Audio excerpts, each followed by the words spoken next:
Македонија од портокалова и жолта фаза од денеска влегува во зелена фаза, пошто се очекува нормализирање на високите температури.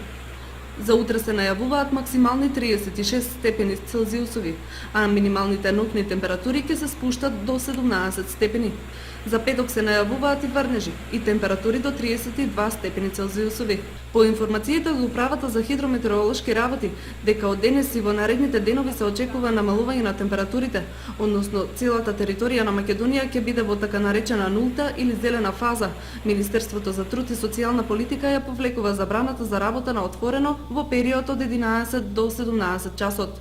Министерството за труд и социјална политика и понатаму ќе ја следи состојбата и ќе ги преземе сите мерки во негова надлежност за запазување на безбедноста и здравјето при работа. Доколку територијата на Република Македонија повторно биде зафатена со топлотен бран, Министерството за труд и социјална политика ќе излезе со адекватни препораки.